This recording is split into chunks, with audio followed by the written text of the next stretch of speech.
and I don't have emotional eating or cravings anymore. I'm not watching life anymore. Thank you so much for changing my life.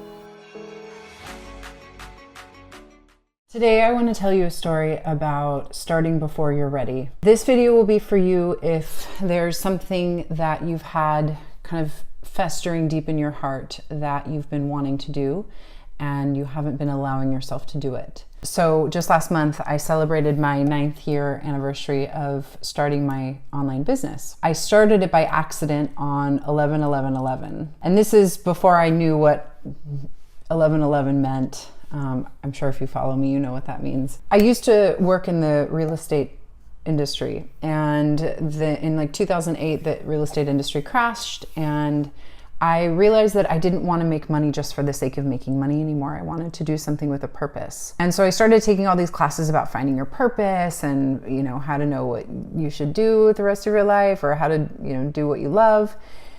And through a series of classes, worksheets, questions, I finally realized that tapping is the thing that I would do for the rest of my life if I had all the money in the world and I just had to fill my days, fill my time. What would I do with that time? In 2008, that year, I started to create a coaching business. I started to learn about how to have an online business. I started reading books. I was looking at websites. I was looking at what other people were doing. I was kind of trying to figure everything out. At that point, I was doing pretty much everything myself other than designing a website. But I was fear-stricken. Because I had no clue what I was doing. And often when we're really meant to do something, like when we have a calling that we're really meant to do, or if we're really, really naturally good at something, we don't really think that we should get paid for it. So there's actually extra resistance for us starting that business. And this is, coaching, this could be art, this could be, teaching, this could be, you can apply this to anything. My mother got a job as not a real estate agent, she's a leasing manager, and she remodeled, 30 units of apartments. And I asked her, I said, why don't you work for a construction company and be like a project manager and, help rehab homes? And she goes, oh, nobody would pay me to do that. And what I realized is that it came so naturally to her to just, remodel. And she's dealing with all of these different contractors. And I could never do it. And she just did everything so easily. And it came so easily to her that she didn't think that she deserved to be paid for it. And I think a lot of us have this story. And I certainly did when I was first starting my business. So I worked on my business day and night for 3 years. To this day, I still can't tell you. I wrote every page of my website 17 different times. I made so many changes. I second guessed myself. I questioned myself. I talked myself out of it. I was paralyzed with fear until I ran out of money and I had to get a job. So first I was living on savings. I had sold a house and I was able to support myself for a while and go to some classes and start my business, and that was fine.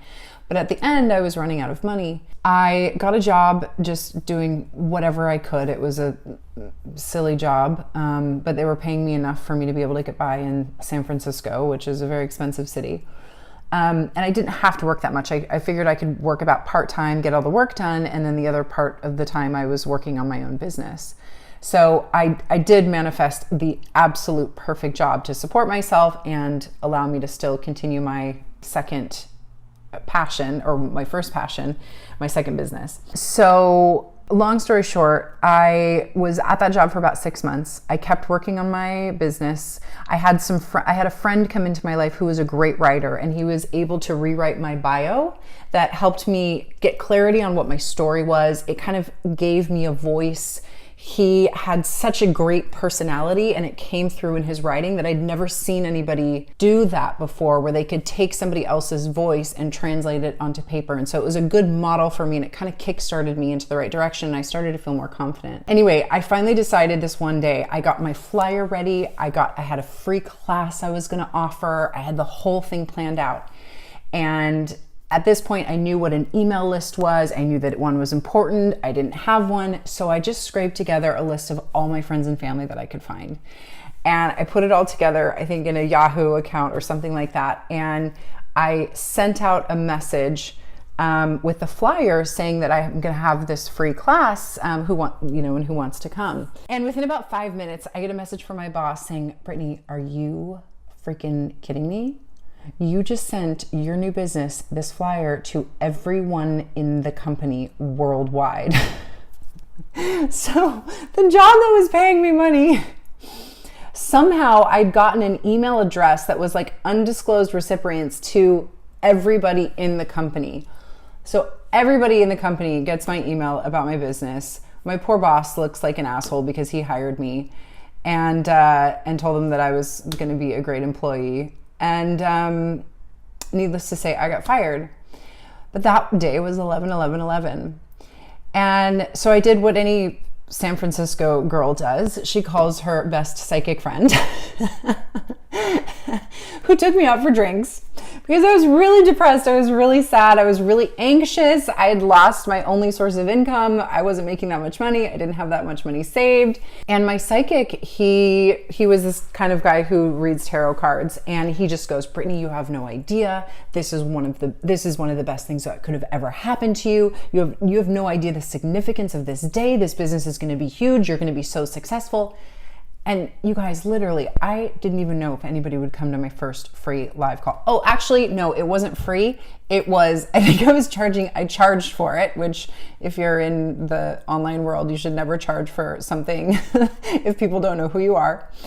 I charged for it and I had one person buy it. And so, so she didn't feel like she was the only one in the class. I invited 4 of my friends, so I had 5 students in my first class, and it was just a craving class it was a workshop on cravings. This was before I even knew the ball of light technique. This is before I knew any of the techniques that I teach now that are so much more advanced. This is just regular EFT for cravings. Anyway, he said to me, he goes, Brittany, so here I am. I sent this flyer out. I have 1 person buy it, and I'm just like, oh my gosh, I was expecting 5 or 10 at least to buy. And I got 1 person to buy. And I'm just thinking, oh my God, this isn't a good sign. This is not going to go well. And he kept saying, Brittany, no, you have no idea. This is going to be so big. This is going to be so big. I can see it for you. This is your future. And it was really hard for me to grasp at the time. But at that point I had no choice.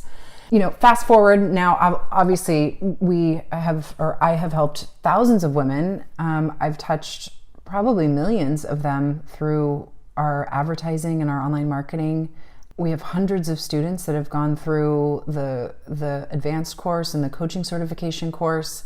And it's been an amazing journey. I mean, I wake up every morning and I have this sense of peace that I know I'm helping. I know I'm giving back. I know I'm contributing to the world. And I think Tony Robbins talks about this as like a basic need of people, which is to give back. So, obviously we have a coaching certification program. This isn't to try to sell you into that. This is more to inspire you to, if there's something that you're waiting for, if there's something that you're not pulling the trigger on, if there's something that you're holding yourself back from, you'll know because it'll just be ruminating inside of you. You won't be able to stop thinking about it. I could not stop thinking about this. I could not stop working on it. Yeah, I talked myself out of it. I even threw it away. I think for 6 months I stopped working on it completely, but it was just in there. And so I'm hoping that I inspire you to take action on it and at least get a little bit closer. And now here's the thing that if I could go back in time, what I would say to myself that I wish I would have done. I mean, I wouldn't have changed anything because I know it was all perfect, but I wish I would have known to hire a mentor or to have somebody hold me accountable. In the end, I had my dad hold me accountable, who he's a drill sergeant. So that was a good person to hold me accountable. But I didn't have anybody that I trusted to walk me through how to do what I was doing. So, whatever it is for you, if you want to own a bakery, hire the best bakery owner. You don't want the cake maker, you want the person that knows how to create a successful bakery. If you want to be a healer, find the best healer that you trust, that you know is going to give you the right tools. If you want to be a teacher, find a teacher that has a business model that you like, that suits you, that feels really good. When you look at their business, you're like, yeah, cool, I want that. It speaks to me, you know? It has to speak to you. That's the one thing that I wish I would have gone back and had done. I wish I would have invested in something. You know, I was trying to save all my money, so I was just reading books and I was kind of observing, and I'm pretty observant, so I could pick stuff up. I actually did. In the end, what finally got me off the ground was my dad holding me accountable, and I actually paid a mentor. I talked her down. I got a discount. But it was still a lot of money. And that held me accountable. But she told me everything to do. And I could see that she was also doing the same things with her business. And that's what actually helped me get off the ground and do it. Anyway, I hope this inspires you. I don't know if this is a great story or not, but I'd love to celebrate the 11/11 day, because it is the day that this all got started. And I feel so grateful that I get to wake up and you know, touch your lives, even though, you know, this might just be a silly story. I hope it inspires you to take action and to do something that you're afraid of. I really wish I wasn't so paralyzed with fear for so long. And I know that for women especially, you know, when you know you've got somebody else that's there, that's next to you, that can encourage you, to cheer you on, that you can lean on when you feel a little bit insecure, when, you know, you're not quite sure what to do, to help you make decisions. That's powerful, you know, that's powerful. And that's what we need. And I surround myself with people like that, with either work mentors or just girlfriends, or even guy friends. Business, I have more girlfriends than guy friends, but my girlfriends are people that I depend on, that I say, hey, I've got a problem. I really need your advice. So, you know, get great people around you in your life too, and figure out the ones that you can trust, and the ones that you can take advice from, and the ones that you can't, because that's both equally important. And, you know, I hope this inspires you to do the thing that you're scared of, and if not, to take the steps to get the support that you need in order to do it, so you don't feel so scared, and you don't feel so lost, and you don't feel so lonely. So, all right, that's the end of my story. Hope you enjoyed.